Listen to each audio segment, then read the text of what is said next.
Oh, David, how are you today? I am excellent, Brian. Great to see you. Yeah, great to see you too. Welcome to our chat here today. I'm excited to talk to you and excited to share what you know and what you've learned over the years with our listeners and viewers.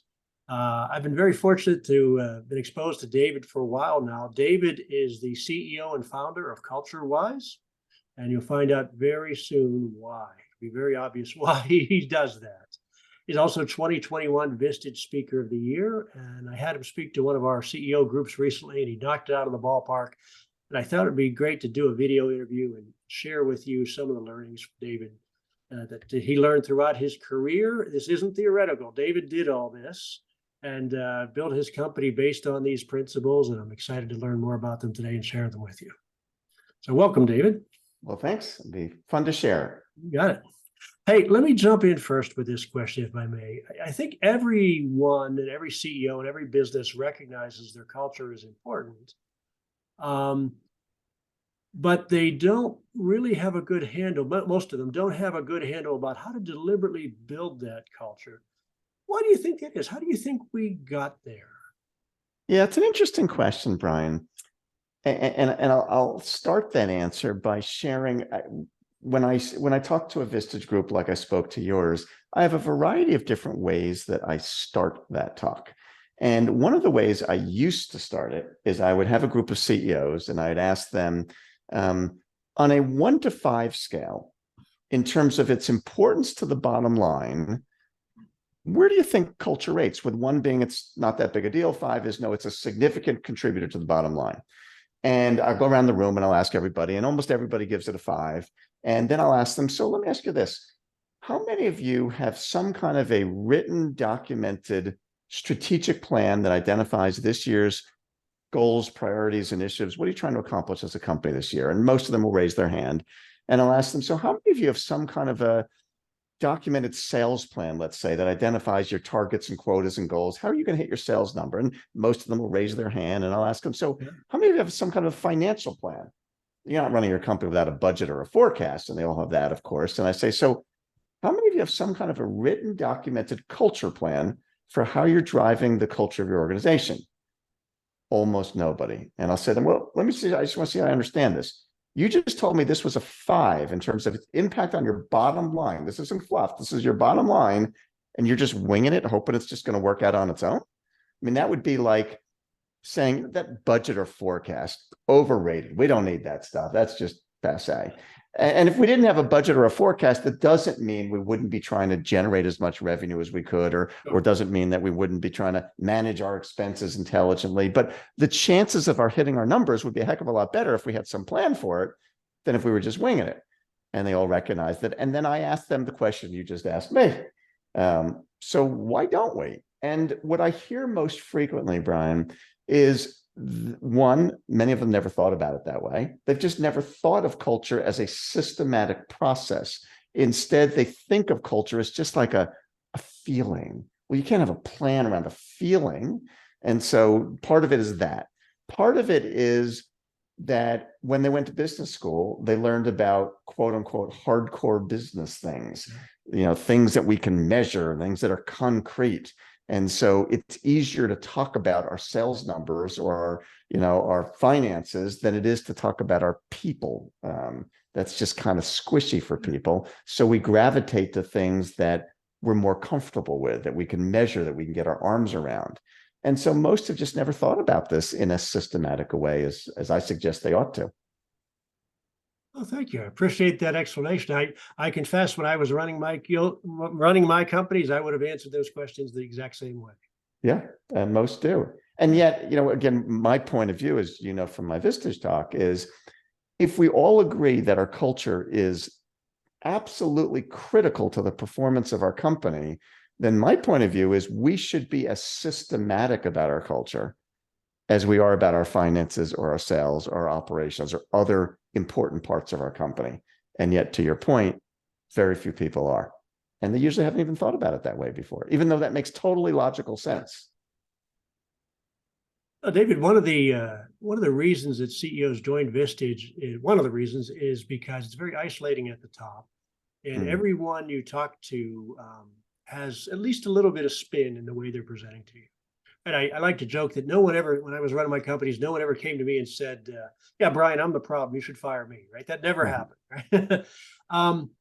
But I also wonder, and that permeates every aspect of the business and the CEO's existence.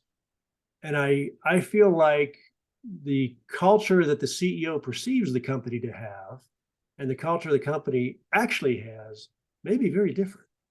That's not unusual that, and I think honestly, even outside of Vistage, when you read that article in Inc. magazine or Fast Company or some other place, and they talk about this amazing company, I got to tell you, I think most of that's the CEO's imagination of what his or her culture is. I Nice. suspect in most of those cases, if the author of that article interviewed the employees, they might not always say the same things that the CEO is fantasizing about his or her culture. So they're not always the same. Yeah, it's a bit of clearly we all treat each other with respect because everybody certainly treats me with respect. Exactly. Yeah. So it must be. Exactly. So let's dive deep here. Let's get into it. How do you design a culture and a culture plan that's not just words on paper? Yeah. So I organize the steps, Brian, to be systematic about building the culture around a framework that I've written several books about, that I talk about all the time. And it's a framework that I call the 8-step framework. 8 different things. If you do these 8 things, this is how you systematically create the culture that you really want in your company, and how you not just create it, but you embed it in everybody so that they work here. This is how we do things. So there are these 8 different steps. And while all of them are important, and otherwise I wouldn't have written about them, at the end of the day, if you just kind of cut to the chase, ultimately, my experience is that there are 2 of these 8 steps that actually drive a disproportionate amount of influence over people's success. If you do these 2 things well, you're going to be successful. And if you don't do these 2 things well, you won't be. And those 2 things are, I'll identify them here and we can take them one at a time. So they are, number 1, how we go about defining with enough clarity exactly what we want our culture to be. Now, this sounds really obvious, and it is obvious, because if we can't define with enough clarity what we're trying to build, how are we going to be able to build it very effectively? And yet, as obvious as that sounds, there are a lot of reasons that companies don't do this well, and I'll come back and go deeper. The second of those 2 steps, so first is defining with enough clarity what we want. The second is a concept that I call creating rituals. And creating rituals is a concept that enables us to take what we're doing, roll it out into our organizations, and have it be sustainable, because every organization struggles with sustaining things. We come up with great ideas, great initiatives, everybody's excited, and 3 months later, it just became another flavor of the month. Right. When we create rituals, it's what makes it sustainable. So let me just take those 2 concepts separately, and we'll go a little deeper on those. So when we talk about defining the culture, I make a very big deal in the language distinction between what I call values and what I call behaviors. So most of the companies you've ever worked with and been a part of love to talk about their core values, and they're on their website and they're on their walls. And they sound great, but they're very hard to really operationalize. So let me describe what the difference is and why this is so important. A value, in the way that I typically use the language, is normally some kind of an abstract concept. So examples of values, typical values, are things like quality, integrity, respect, you mentioned, loyalty, commitment, passion, safety. These are ideas, concepts. A behavior, in contrast, is an action. It's something I can see people doing. So some of the behaviors that I teach in my company, just as examples, so your listeners understand, is some of my behaviors are things like honor commitments. That's something you actually do. Practice blameless problem solving. Get clear on expectations. Be a fanatic about response time. Follow up on everything. Do what's best for the customer. These are actions that people do. So a value is an abstract idea, behavior is an action. The reason that this distinction is important, and not just a question of semantics, is that the problem with most companies, not all, but most companies' traditional looking set of core values is they sound great, they look wonderful on the website, but because they're so vague, they mean too many different things to different people, and they therefore become really hard to operationalize. Behaviors, though, because their actions are easier to teach and coach and guide and give people feedback about. It's very difficult to coach somebody about their core values, but I could coach them all day long about what I see them doing or not doing. So the first thing that I teach people is we've got to define our culture, not in terms of those big, lofty things, but in terms of the behaviors that you as a leadership team say, if we could get our people to do these things consistently, boy, we'd be amazing. And I call those behaviors, I just have a name from, they're just my own nomenclature. I call them fundamentals because they're fundamental to success. So that's the first step. So give me another example, if you will. Thank you, David. Give me another example, if you will, of a vague value, and then translate it into a fundamental behavior. So, and I won't even necessarily translate. I'll just show you why it's not helpful and what we want to do instead. So, you mentioned before, having a respectful environment. We all think, I see many companies that will have a core value for respect. Sounds like a great idea. Mm-hmm. But what does that word mean? It means different things to different people. If you grew up in an inner city gang, your definition of what it looks like to respect somebody, or maybe even to diss them, could be completely different than what it means in your family. Or if you grew up in some parts of the country, using the language, I often use this example. Those of your listeners who grew up in the South were probably taught that when they speak to an adult, you call them sir or ma'am. Do that in the Northeast. That's just weird. It has nothing to do with respect. We all just have different ideas of what this word means. So to simply say, well, one of our core values is respect. Okay, I mean, it sounds good. I just don't know what I do with any of that. And that's true of most core values. Let me give you another example. If we have the value, let's say the value for commitment. Well, that sounds like a good thing. We should all be committed. Well, what does that mean? I don't know what that means. How do I teach somebody that? But if I can instead talk about what I want to see them do, so I want people to practice blameless problem solving. Okay, well, that means something very specific. It means that when a problem happens, we're not blaming each other. Instead, we're solving it, we're learning from it, and we're incorporating process improvements based upon what we learned. I could teach people how to do that. I don't know how to teach people how to do passion or quality. Yeah, right. So actions are way easier to identify when people are doing it, coach them about it, teach them about it, operationalize it. And that's what makes behavior so powerful. Good stuff. So the first thing we've got to do then is we got to define this culture. What are we trying to build as a company? What is it? And define it in terms of a set of behaviors, or again, just my name it, I call them fundamentals. Now, once we have this set of fundamentals, okay, that's great. We got clarity. But we still have to get our people to do it. Unless we can get our people somehow living these things, it's not going to do anything great. We got a better list on the website than we had before, but that doesn't mean our people are living it. So how do we do that? We do that through this concept that I referred to a moment ago that I call creating rituals. So let me explain what that is and show you how this is important, how it's used. So a ritual is a routine, a behavior that you do over and over and over again until it becomes baked in. It just becomes part of how we operate here. So simple examples of rituals we're all familiar with is, think about before we start a ball game, we do the national anthem. When I was a kid in school, we used to say the Pledge of Allegiance. Some people say a prayer before they start a meal. People get up in the morning and they brush their teeth. They're just routines. They just become part of our life. And the reason that rituals are so important as a concept is that most human beings are not very good. In fact, we stink at sticking with things. Okay. We come up with all kinds of great ideas and we really mean it. We're intending to do it. And then life gets in the way. Guilty. Well, we all are. We all are.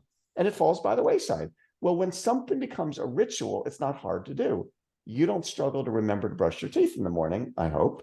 I might ask your wife that, but it just becomes part of our habit. It's just what we do every day.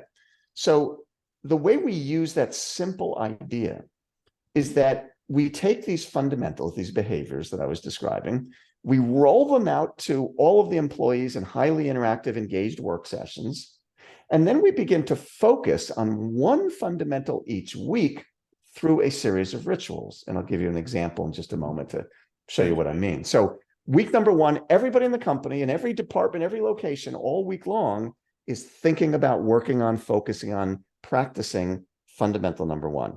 The week after that, everybody's focused on two. And the week after that, 3 and 4, and we cycle through them over and over and over again so that they become internalized. So here's a simple example.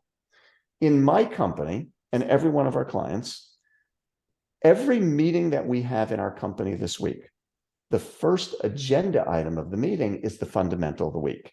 And we spend the first 3 to 5 minutes talking about it.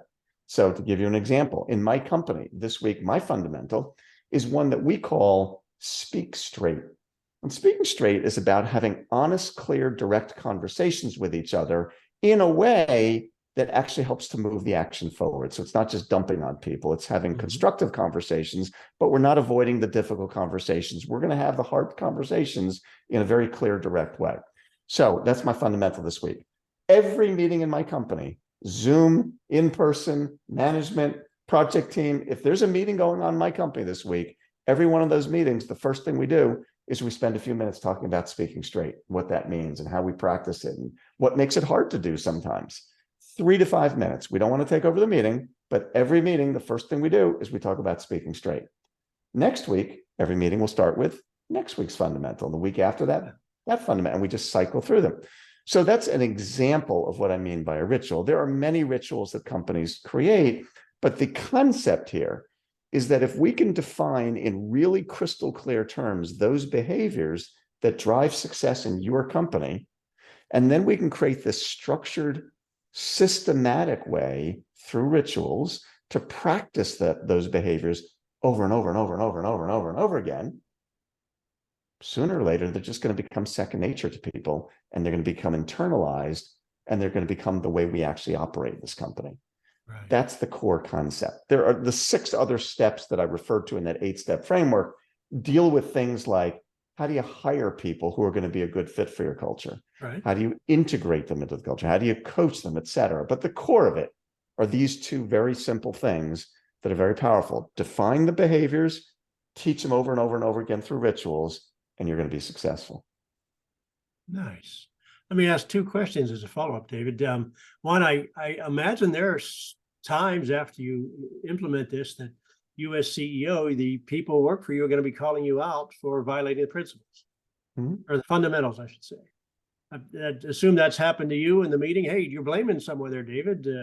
Yeah, I mean, certainly I would encourage that. I'd want them to do that. And I, when we roll this out, I often say to people, when we roll this out, life doesn't change the next day. It's not like, okay, sure, I used to blame people all the time and now I stopped it because we rolled it out.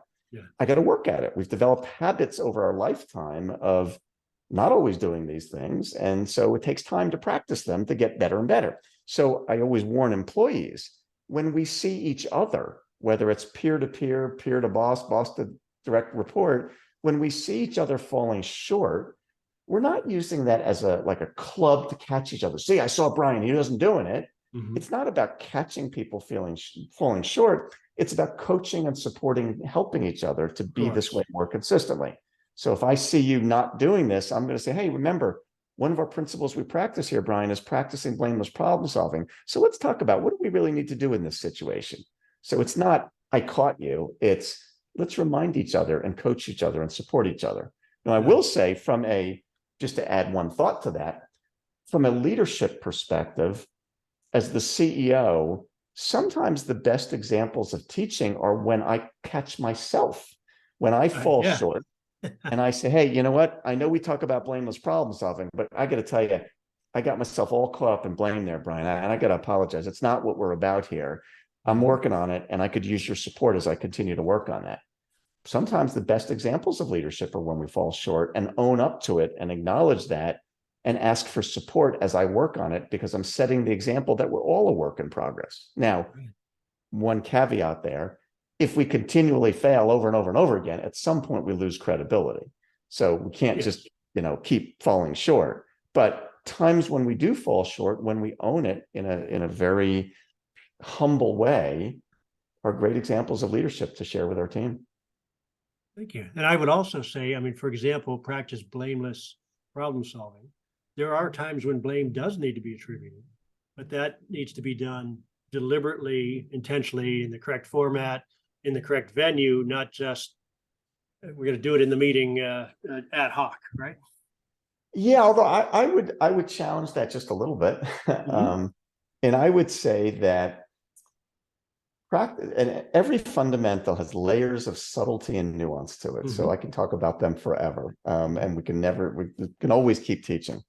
But when I teach that, one of the things I like to bring up for people is I'll ask an audience, how do we practice blameless problem solving and at the same time hold people accountable, which is what you're that's raising. kind of what I'm getting at. Yep. Yes. So blameless problem solving doesn't mean it's okay to screw up all the time because we don't blame anybody. We have to hold people accountable. The distinction that I would draw there is that, and the way that I like to say this is, when a problem occurs, if the question we ask ourselves is, who screwed this up? That's a blame question. Yeah, exactly. If the question we ask ourselves is, where did our process or our system fall short? That's a process question. And let me give you a very simple example. If let's say that you sent out the wrong paperwork to one of our clients, and I come to you and say, Brian, what the heck were you thinking? Why did you send that wrong stuff out? If the only thing I'm interested in is who screwed this thing up, it's Brian. He's the guy that messed thing up, and I don't learn anything. But maybe the reason that you sent out the wrong paperwork is the client asked you for the wrong thing. Maybe another team member asked you to send out the wrong thing. Maybe it was filed in the wrong place. Maybe you didn't know what, I mean, there could be any number of reasons for that to have taken place, none of which I would have ever learned if the only thing I was interested in is who can I blame here?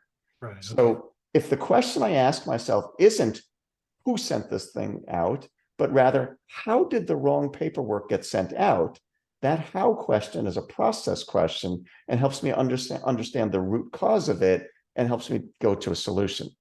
So that's how I think of it, as not sometimes we got to blame somebody. Yeah. I think that the nuance there was that there's certainly times that we have to hold people accountable. Yes. Right. When the systems and procedures are right, and it's just a lack of care, that's a different issue than a system. That's issue, a different process issue. But yes. You can't, as you said, you can't jump to that. That's not, blaming someone doesn't actually solve the problem, and it doesn't help the culture. Yeah. That needs to be handled individually if someone just can't do their job or cares not to do their job. Yes, exactly. So these fundamentals, David, you've written these up. You've written up these very specific behavioral fundamentals for the people, and are they on the wall, or are they on the website, or where are these things? Well, so every company has its own set of fundamentals, so my own fundamentals in my company are in lots of different places. So they're on my wrist. So every week I change. What's that one say? That says speak straight, right? It says speak straight. So I change it every week. So every week I change my wristband with my fundamental of the week. Our fundamentals are certainly on our website. I have a mouse pad with my fundamentals. I created this set of fundamentals in my first company. I'm in my home office right now, which you can't see. And I have actually large poster prints of some of my favorite fundamentals are on my home office walls right now. So when I created this in my first company, and that company, after I sold that company, they were moving to a new location. And so they said, hey, do you want any of these posters? I said, oh yeah, I'll take some of my favorite ones. So as I sit in my home office, I have Speak Straight. I have honor commitments. I have one that I call practice A+ness as a way of life around me. So I've got a series of fundamentals posters around me. When I send out any email, I update my email signature each week, changes. And in my email signature, it has the fundamental of the week. So yeah, they're everywhere. Yeah, I will tell the viewers that Dave and I have known each other for a little while now. And when one of his principles is being a fanatic about response time. That I am. David's a fanatic about response time. You email David, you get a reply quickly. So I applaud you for that one. Well, we have to live what we teach. Yeah. Closing thoughts? What would you like people to take away from this? Well, what I would say, Brian, is that, there's a quote that I shared with your Vistage group. It's in my last book that I talk about all the time, and I think it captures the essence of this thought. And the quote is that I say that good companies have good cultures by chance, but world-class companies have world-class cultures by design. And what I mean by that quote is when I say that good companies have good cultures by chance, if your listeners are good leaders, they're going to do most of the right stuff. They're going to hire good people. They're going to treat them well. They're going to have a decent culture. They're not going to fail. This isn't rocket science. But what I would tell you is that the best organizations understand just how important their culture is to success, and therefore they don't leave any of it to chance. It's just too important. Instead, they're incredibly intentional and purposeful and systematic about every aspect of how they drive their culture. None of it's left to chance. They go through a very systematic way to build that culture. And it's the difference between decent companies, good companies, and amazing ones. That the good companies, nice people, even by accident, I'll just be me and people will be around me enough and they'll figure it out and we'll have a decent culture. But if we really understand the driver that culture is over success and performance, we should not be leaving that to chance. We got to be a lot more systematic about it. That's great stuff. Repeat that quote for me one time, please. Good companies have good cultures by chance, but world-class companies have world-class cultures by design. Awesome. Thank you for that. Final question, then I'll let you go. Sure. Someone's watching this. What are they thinking to themselves that should prompt them to say, boy, I should call Dave? Well, I would say the people that we work with, Brian, are companies that are passionate about their culture. So most of the time, they're not dysfunctional. They have really good cultures, but they face certain challenges that have them concerned. One is maybe they're growing fast. We've always had a really good culture and we're growing like crazy. And I'm worried about how am I going to preserve that as we continue to grow. Sometimes it might be, we've got a really good culture, but we've made an acquisition and we're worried about it getting diluted. Or it could be we have a good culture and we're worried that a lot of our people are working remotely or hybrid now. And I'm not sure that we're going to be able to preserve that culture as we continue to grow. So if you've got a good culture, but you've never really been systematic about it, you really want to elevate the game and protect it as you continue to move on, then we should be talking. That's great stuff. Yeah, I love the growth example. Every new person you bring into your company brings their own culture with them. Well, they do. And again, when I think about that growth thing, what I would say is just picture this cycle. You've seen it in your own career. You've seen it with Vistage members. If a listener you've got 5, 10, 15, 20 people, you've been able to get away with your culture being mostly a result of your example. Your people are together, they're physically in one space, they see you every day, they take their cue from you. And that's been good enough to kind of get the culture out to people. But when you go from 20 people to 50 or 100 or 300, or maybe you have other locations, or maybe you made that acquisition, you're no longer present with everybody. You're not seeing the rest of your employees. And so your example isn't enough anymore. And if you don't have something systematic for how to institutionalize the things you've always taught, you're going to be at risk of losing it. And that's why people ought to be taking this on. Excellent. Thank you for your insight. And thank you so much for spending the time with us, David. I always enjoy talking to you. And excuse me, I'm going to re-record that. Sure. David, thank you so much for spending your time with us today. Really appreciate your insights, and the beauty of culture by design is it puts another important aspect, critically important aspect of the company onto a deliberate path rather than happen chance. Yes. My pleasure. Great to be with you, Brian. Thank you, David.